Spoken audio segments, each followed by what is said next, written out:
I'm Rick Bowman. I'm 59 years old.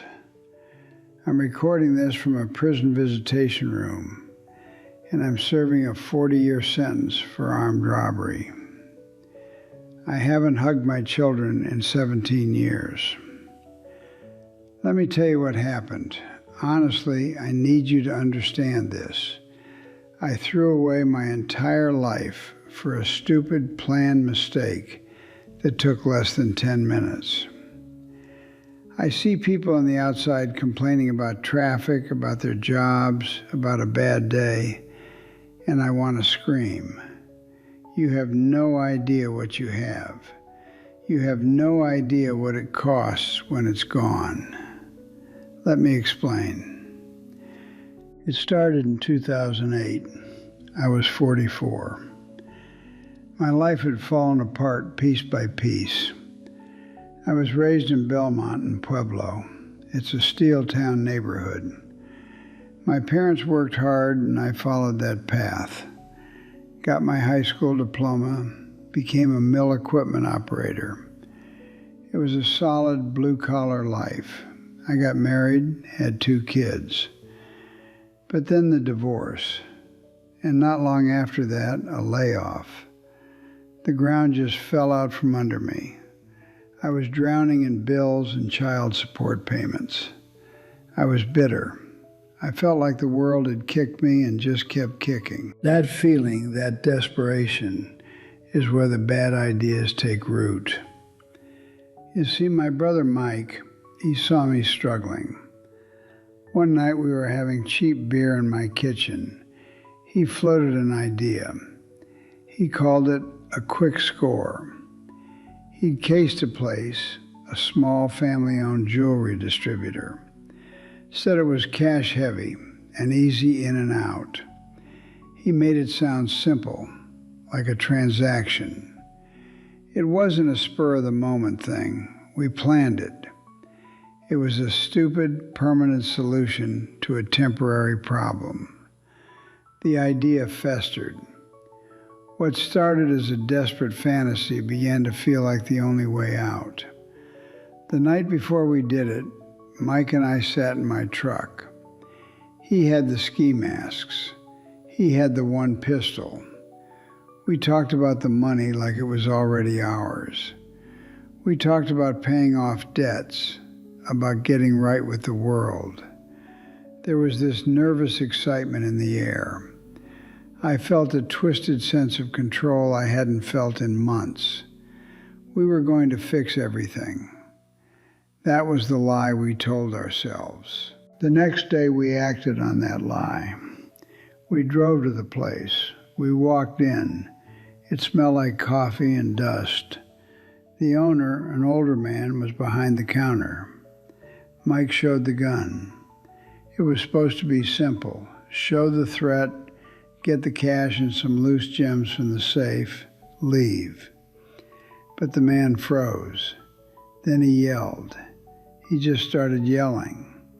The plan, that flimsy thing we'd built, immediately began to unravel. And then Mike panicked. To shut him up, he pistol whipped the owner. The sound, let me tell you, the sound was sickening. A thick, wet crack. That was the escalation. That was the moment a robbery became a violent assault. That was the moment I became an accomplice to something far worse than I'd ever imagined. My stomach dropped. I knew it was over right then. We grabbed what we could and ran for the door. But the weight of what just happened had already anchored us to that spot. It got us in the parking lot. Lights were flashing everywhere. The cuffs went on. But the worst part, it wasn't the arrest. It was the silence in the back of the squad car. The adrenaline was gone. All I could think about was my daughter's ballet recital that weekend. I was supposed to pick her up. A cold, absolute certainty hit me in that silence. I would not be picking her up. Not that weekend, and maybe not ever again. I had traded that recital, all the recitals, every bedtime story and first day of school for a handful of cash and some stones. I felt empty. The judge said the words, 40 years, planned offense, escalated to violence. My brother got a similar sentence. Our fates intertwined. I was 44. I did the math right there in the courtroom. I'd be 84 at my earliest release. My life, as I knew it, was finished. I looked back at the gallery. My family was there, my kids. It was the last time I'd see some of them. And then the real sentence began, the one beyond the years. The visits from my kids. They started strong, then they tapered. Letters became less frequent. My son's last visit, years ago now, he was a man. He couldn't look me in the eye. What was there to say? I missed it all, everything. I'm a name in their past, a mistake they had to explain. That loss is a deeper cut than any prison time. So here I am, 17 years in. This is what I've learned about the thing I threw away. Freedom isn't the absence of walls. It's the presence of choices. You wake up and you choose your clothes. You choose your breakfast. You choose to call your mom or hug your kid or go for a walk just because you feel like it. You can make a mistake and you can usually fix it. My world is the opposite. My biggest choice most days is yard or library. That's the treasure you hold every single day. And because I lost it, I need to tell you how to protect yours. And that's the treasure you hold every single day. And because I lost it, I need to tell you how to protect yours. Here's the thing. When you're in that dark place, when a bad choice seems like the only choice, it feels so heavy, so urgent. You think you have to act. I'm telling you, you don't. You have to stop. Just stop. Breathe. Look at what you still have. That boring Tuesday, that's a life. That commute you hate, that's movement. That argument with your spouse you can have and resolve by bedtime, that's a relationship. That's the prize. Nothing, no amount of money, no moment of pride, no wave of desperation is worth trading that for. I traded all of it for a feeling of control that lasted about 20 minutes. My 40 years are set in stone. The judge said it, the paperwork is filed, and every sunrise I see through a barred window confirms it. But your next 40 minutes, they're yours. Your next 40 days, yours. You can still choose. That's the difference between you and me right now. It's the only difference that matters. Let me give you a specific example, something small. In here, you get a tray of food. You eat what's on it. You don't like it? Tough. You're not hungry? Doesn't matter. You eat it because it's what you get. One night, maybe 5 years ago, they served this meatloaf. It was always bad, but this night it was especially gray, just sitting in this pool of grease. I looked at it and I thought, I would give anything for a bowl of cereal right now. Just a simple bowl of cereal, the kind you pour for yourself in your own kitchen, at midnight if you want. I couldn't have it. That choice was gone. I sat there and I ate that gray meatloaf, and I almost cried over cereal. That's what I mean. You have 1,000 tiny freedoms you don't even see. You choose your cereal. You choose to skip dinner and just have a sandwich. That's power. That's a life you control. I think about my brother Mike. Our fates were tied together from the moment he showed me that gun. He's in here too, in another facility. We don't talk. What's there to say? Hey, remember that time we ruined everything? We made each other worse. My desperation met his bad idea, and his panic sealed my fate.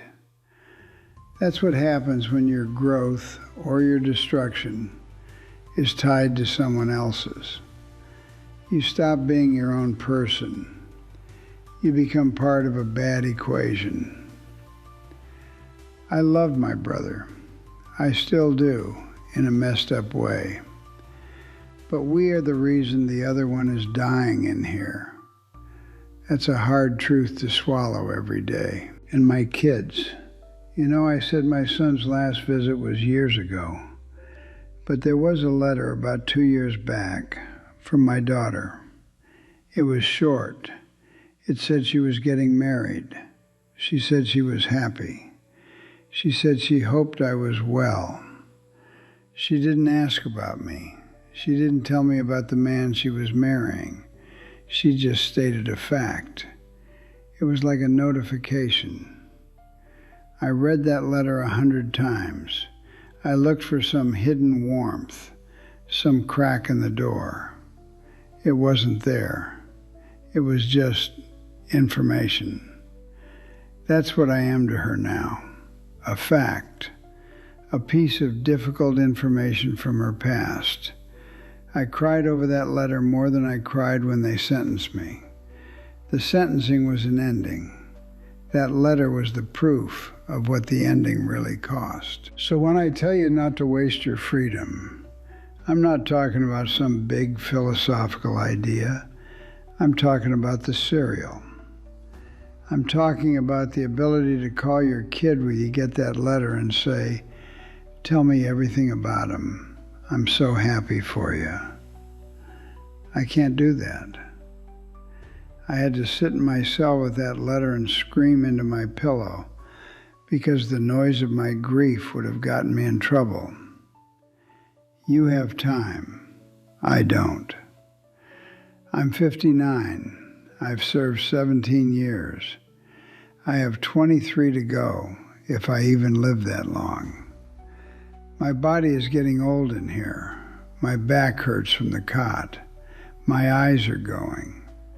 This is where I'll die. That's my realistic future.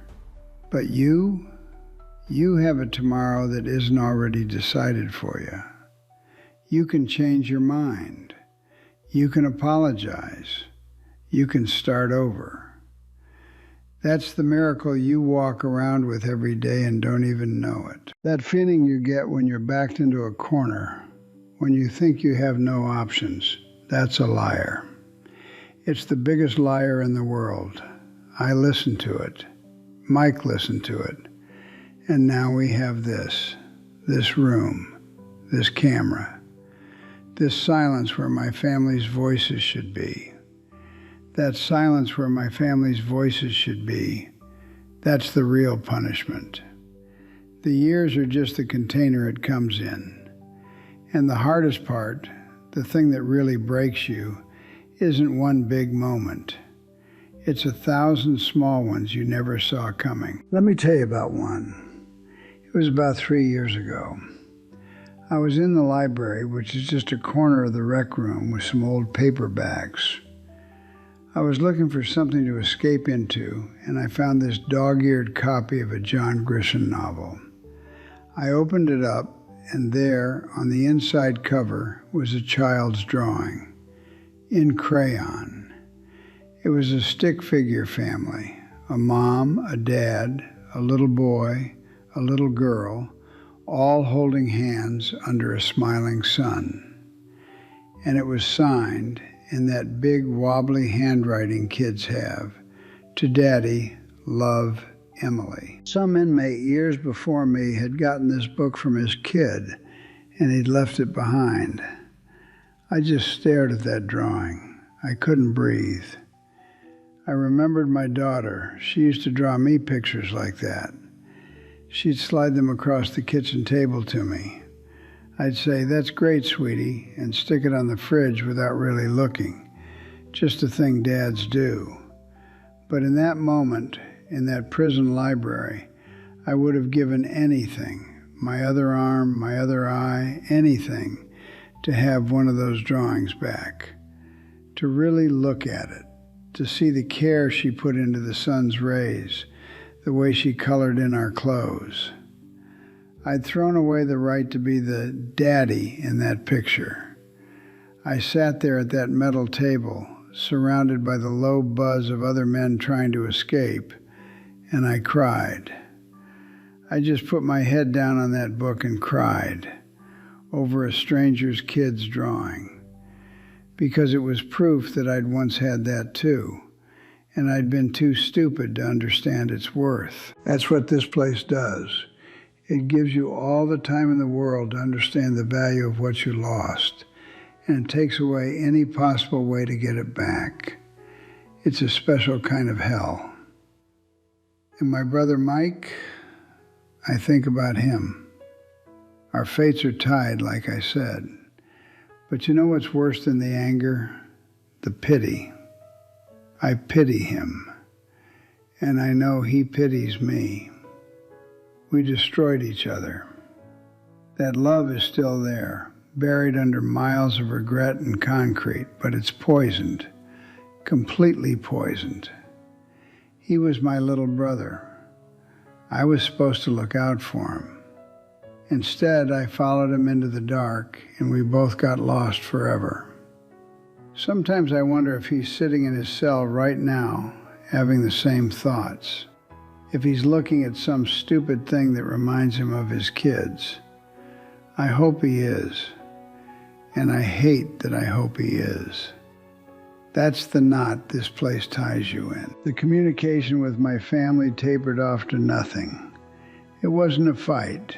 There was no big goodbye. It was just erosion. Like a rock worn down by a slow drip. A missed visit becomes two. A letter doesn't get a reply right away, then you feel stupid writing again. You become a chore, an obligation that brings no joy, only pain. And eventually, loving people let go of painful obligations.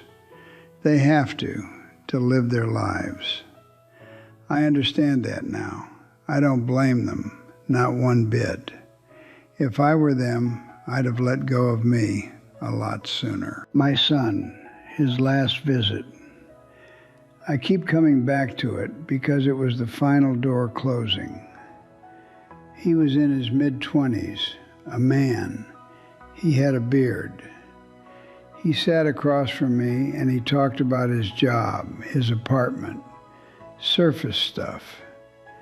And his eyes, they just scanned the room, looked at the guard, looked at the clock, looked at the scar on the table, anywhere but at me. I was trying to pour all of me, all my regret and love across that table, and I was hitting a wall. He wasn't receiving it. He couldn't. It was too heavy. It was asking for something he couldn't give. Forgiveness, understanding, a connection that my actions had severed years before. When the guard said time was up, he stood up. He finally looked right at me, and his eyes were just empty, resigned. He gave a little nod, not a "I love you, Dad" nod, a "this is done" nod. He turned and walked out, and I knew, with that same cold certainty I had in the police car, that he would not be back. That was the last piece of me walking out the door. That's when I broke. Not in the dramatic crying way, in the silent, permanent way.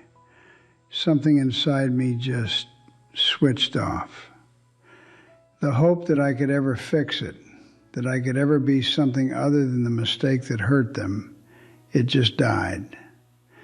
It was a relief in a terrible way. The fight was over. I'd lost. And that's where I lived for a long time, in that loss, in that empty space. Waking up, eating the gray meatloaf, going to the yard, lying on my cot. A ghost in my own life. I was serving the sentence, but I was already dead.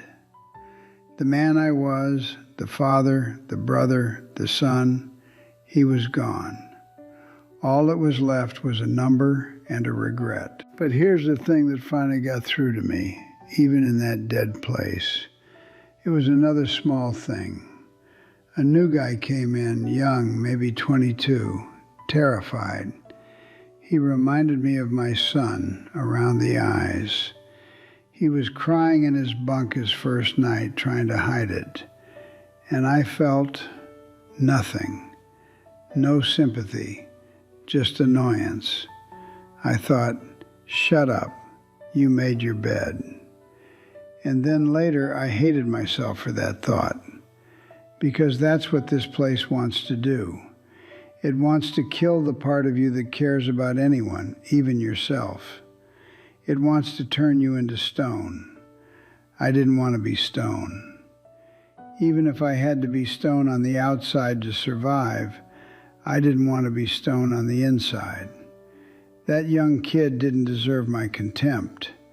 He deserved someone to tell him to keep his head down, to read, to not join a gang for protection.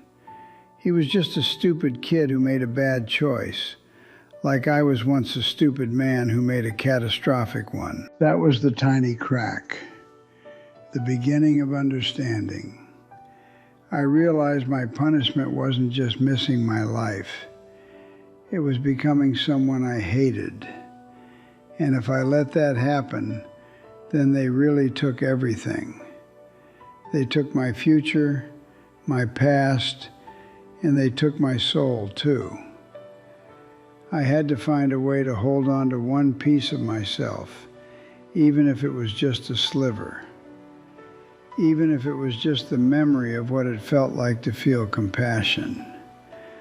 So I started talking to that kid the next day. Just a few words. First week's the worst. That was it. And it felt human. It felt like I was choosing something for the first time in years that wasn't just about survival. It was about refusing to completely disappear. That's when I knew I had to do this, to talk to you. Because if my story, this wreckage of a life, can be a signpost for even one person to stop, to breathe, to choose differently, then it's not completely wasted. The silence doesn't get to win. The silence doesn't get to win. So here's what I understand now, sitting here at 59, with 23 years still hanging over me. Freedom isn't a right. It's a gift you hold in your hands every morning, and you don't even know you're holding it until it's gone. I thought freedom was about big things, a good job, a nice house, being your own boss. I was wrong. It's about the cereal. It's about deciding on a random Tuesday that you want a bowl of cereal for dinner instead of what you planned. It's about getting in your car and driving nowhere just to clear your head. It's about being able to call your kid when they send you a letter and say, "Tell me everything." Those tiny, invisible choices are the fabric of a life. My fabric is one color, one texture, and I didn't choose it. I was so focused on what I didn't have, money, respect, control, that I became blind to what I did have. I had 2 healthy kids. I had a brother who, misguided as he was trying to help me. I had a strong back from years in the mill, and the ability to walk into any other shop in Pueblo and find an honest day's work if I'd just swallowed my pride. But desperation is a liar. It tells you the walls are closing in, and the only way out is to smash through them. It doesn't tell you that on the other side of that wall is a cliff. So here is my direct advice to you, and I wish to God someone had given it to me in my truck that night with Mike. When you feel that pressure, when you're backed into that corner, you have to do one thing: nothing. Don't move. Don't make the big decision. Just stop. Breathe.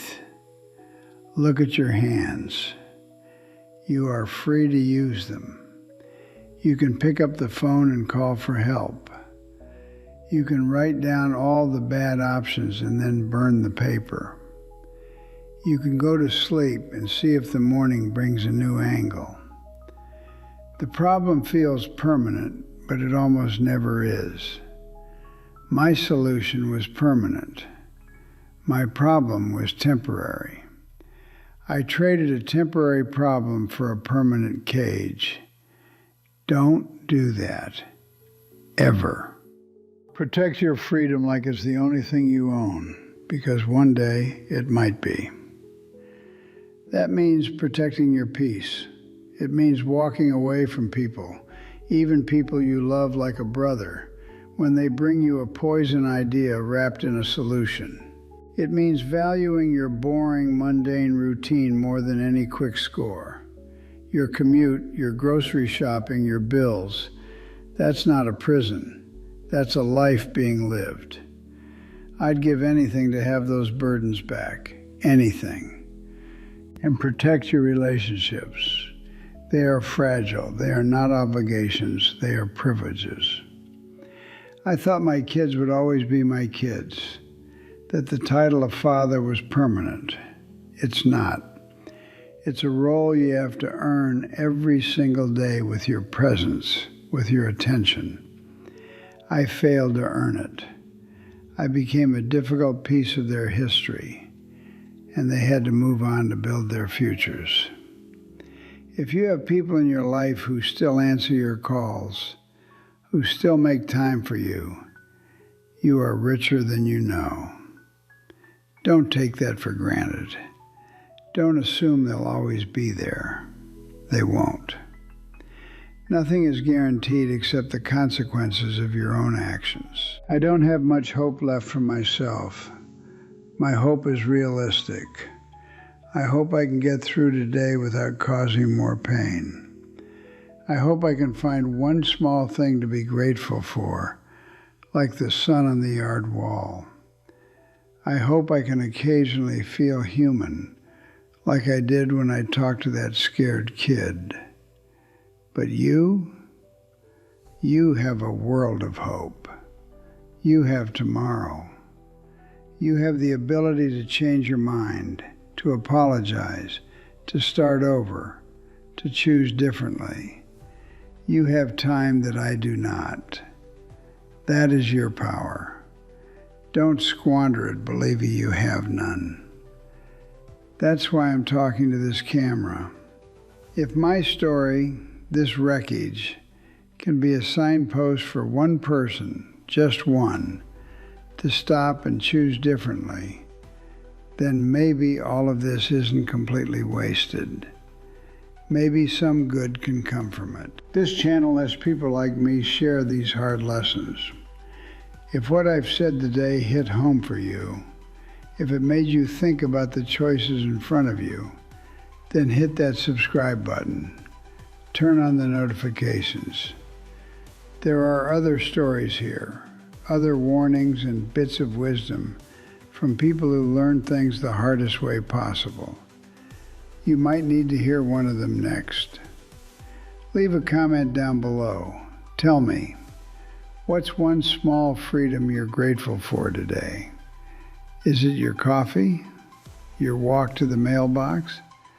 The ability to shut your own front door? Reading those would mean something to me. It would connect this room to the world out there. Hit the like button if this resonated.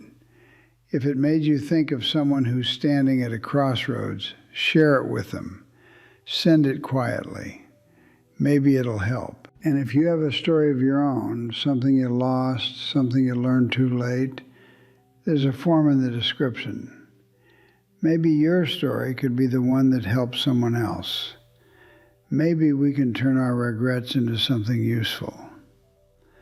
I've heard some men in here find comfort in books. One that comes to mind is Man's Search for Meaning by Viktor Frankl. He found purpose in suffering far worse than mine. It's a tough read, but it puts things in perspective. Links are in the description if you're interested. So here's my final word, looking straight at you. I'm Rick Bowman. I'm serving 40 years. Don't waste your freedom like I did. Don't end up in a room like this, talking to a lens instead of your family. Go live your boring, beautiful, free life. It's everything.